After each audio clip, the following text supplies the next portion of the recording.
Howdy, my name is Callum, also known as Northern Dice, and there are no prizes for guessing what we're unboxing today. This is Resident Evil 3 and the Resident Evil 3 City of Ruin expansion.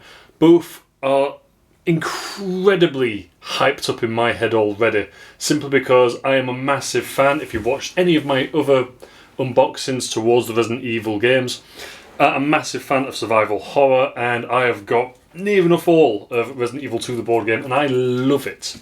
However, I do not think it is without fault, and this is an unboxing, a first impressions, a first thoughts of Steam Forged Games' Resident Evil 3, the board game. It was them, the wonderful people there, who created Resident Evil 2, the board game, so we are going to be looking, comparing and thinking about what has been learnt through that and how this has been implemented, because if you are a Resident Evil fan, you'll know that 2 and 3 aren't necessarily sequential in terms of story progression, they're sequential in terms of game development. These were both sent to us by Steam Forged Games for our unbiased reviews. We aren't paid for any content, we are massive fans and we are just massively hyped to be able to check this out. So we get the splash screen straight away, which is something very cute, very amazing. This game contains scenes of explicit violence and gore. Things that you will always want to see at the start of any retro, wow, I grew up with this game, retro Resident Evil. So we have got a flyer for the games that we're unboxing today, alongside, oh, there is an extra expansion, there is the Last Escape expansion as well on top of that. Wonderful. We have also got, let's just check that we're focusing, there we go, fix that. We have also got a rule book here, which is wonderful, we like rules. Oh, look at those miniatures, I can't wait to get my hands on those look gorgeous. Now we've got the Gravedigger in this expansion from the look of it, so the City of Ruin must contain extra stuff on top of that. Got spinner dials, which is something I like to see. I like to be able to keep track of things on a spinner, not with cubes. We've got scenario boards, I've heard interesting things about that, and a scenario booklet. Item cards, very much as they were. Health tracker, very much as it was. It was a solid system, so there wasn't much that needed changing. Tiles were sometimes a bit dark, these look a little bit brighter just from the off, which is good. Enemy references, again, nice and simple. The actual structure of the rulebook looks quite nice. A bit wordy, maybe, but hey. Then you've got the introduction sequence, terrain elements, characters, City of Danger, City Danger level. It's part of the campaign. Awesome. Because Resident Evil 3 does take place in Raccoon City as opposed to a set specific event. Narrative events, bosses, and a quick reference. I like a good quick reference. We then have the scenario booklet. I'm just going to have a quick flick through. Yeah, it goes that way, the same as the previous one did. Very good, very good. And then we've got the tiles. Oh, look at these bad boys. Get a quick punch. I hate punching, I say it every time. That fell out very nicely. Double-sided, what we like to see. And you have got the exact same on both sides. It is simply for aesthetics, which is absolutely fine by me. You know, I'm big on aesthetics. I've told you many a time I'm very shallow. 1 and 2, which means, yep, 1 and 2. Oh, but that one has actually got walls in place preemptively. So maybe it is specific as well on top of the aesthetics. I'm not going to sit and punch all those right now. We'll just have a quick glance, quick bit of appreciation. Assuming these have got functional purpose. Got simple tiles. Yeah, that's going to indicate what sort of floor it is, I think. Because you have green, yellow and red floors. Cannot remember for the life of me what those are specifically for. Then we have the items. We have the spinners. Some of it's already been pre-popped. Always nice when they do that. The different events, the health trackers, doors. All on nice cardboard, even more bits freely popped. Handgun, magnum, whoo! Look to get one of those. Fire tokens. Everything looks really well printed as well. Sometimes in these you get one that's maybe just askew. These all look pretty central, which is nice. And here we go. This is what we want to see. Straight off the bat, a beautiful insert. Very nice. Oh, I'll just push that back down. But then we also get the miniatures, which look stunning. So I'm going to make myself suffer by going straight to the cards. We get dice. We get the punchy bits for the actual spinners. we will crack open one of these. I'm not sure whether it's got a pull tag. It doesn't, so you're going to have to bear with me whilst I struggle to do... Oh, no, wait. No struggling. Yeah. I'm usually able to just stand back for a second in silence and just pick at this, but that was very easy to open. So this is the identification for what sort of door it is that you're opening, what sort of events happening inside. You get your all clears, sometimes you get little events at the bottom from the look of it. You get a lurching gate propelled by some unnatural vigour. Your foes lurch forward at an alarming pace, snarling as they bay for food. During the next player's turn, all enemies move 1 extra space. Eek. Death rattle. Feral chase, yes. Murder of crows, yes. Oh, my days. Now let's look at some of these gorgeous beauties. Let's start with the main character of the story of Resident Evil 3, Valentine, and that sculpture is incredibly detailed, which is what I love. You can see the buckle on her belt above her holster. You see the pistol. She is in her classic, I never understood why, but classic boob tube attire. The 90s were wild for zombie films, zombie games and zombie everything. And then of course you have, oh, what is his name? Is it Ricardo? Can't remember his name for the life of me.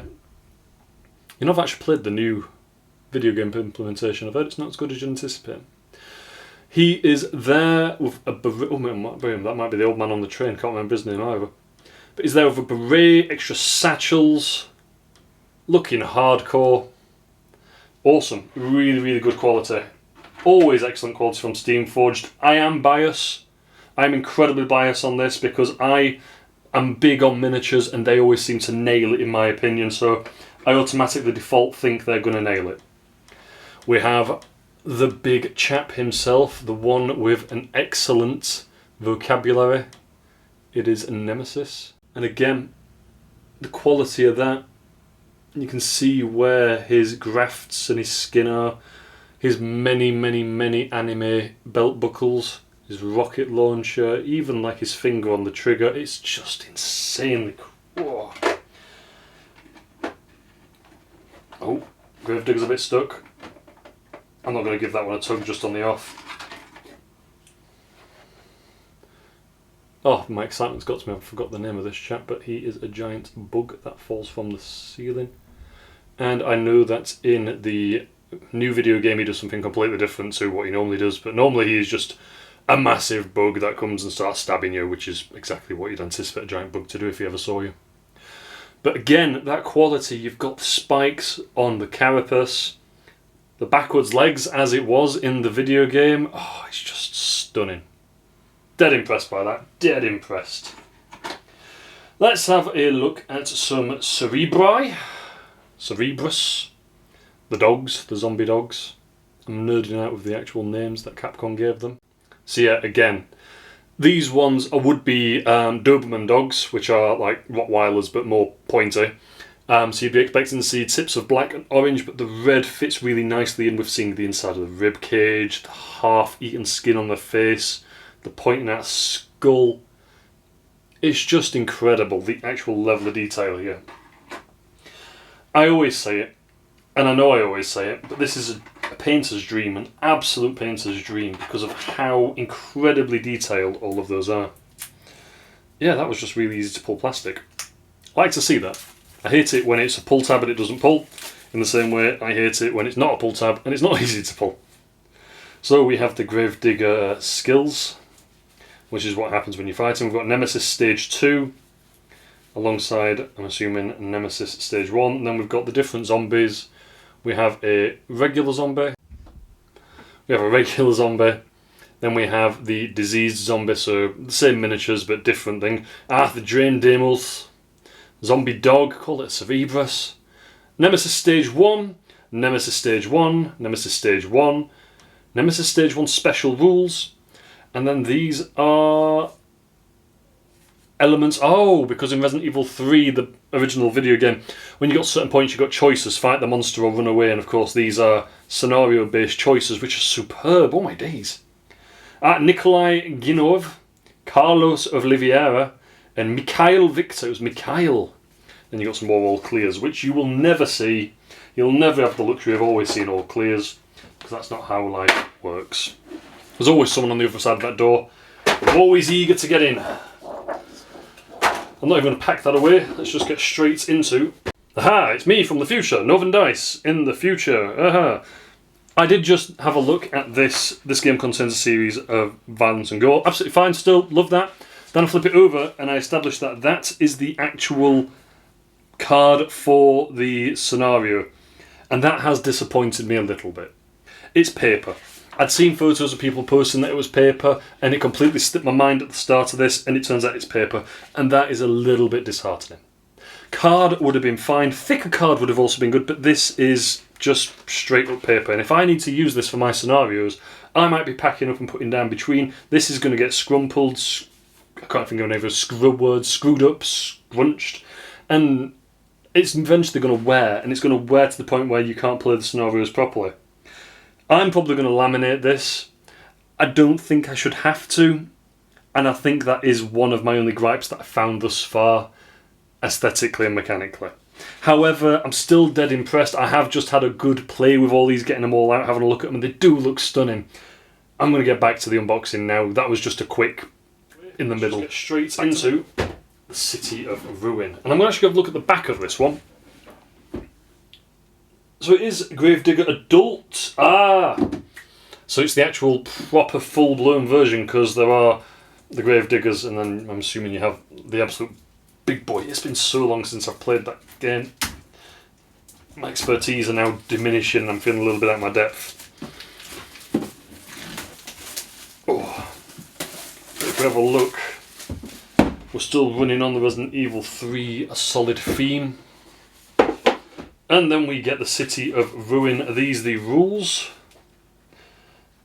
So we have Nemesis Stage 3 in here, which is awesome. Not the massive squid of the new game that I've seen. Got the sliding worms, we've got hunter betas and hunter gammas. Ugh, oh good. Hunter gammas are a nightmare. So there's an extended campaign structure, which is where you will place things into. So it might say Scenario 1, Scenario 1B, which is then going to be in this one. New terrain elements, we have larger miniatures with larger bases, and then we have the new campaign. I played Resident Evil 2, the campaign, all the way top to bottom with all the expansions. It took a good long while, but I tell you what, that baby is true to form. So we've got Flooded, we've got a large boss arena, we have got more tiles, and then we get straight into the absolute units, because look at the size of these. Now we're talking. So straight off the bat, we have got the extra opening door cards, and the danger cards. We have the adult Gravedigger boss cards, so it'll be the enemy data as well. Then we have some extra item cards which will be specific to the campaigns in here. And then if I can gently tug him out. Oh my, there we go. Nemesis Stage 3. And he has just become a puddle of mutating mass. When I first played, I didn't even realise this was the final Nemesis. I just assumed giant monster had rocked up, because it's so different to the actual Nemesis style that you used to see him. Maybe the new video game, from what I have seen, does it a bit better because you can actually still see the head and he does look somewhat similar. Maybe not. So then we have the Hunter Betas. Beta is in the Latin letter, which are almost like the original Hunters, which were perfectly green and frog-like. These ones would have massive red bulbous cysts all over them. They are imperfect, but they are still terrifying. And look at that. They've actually got him with a foot off the base, so that's action-packed movement, which I like. And then these ones, which are really terrifying, the Hunter Gammas.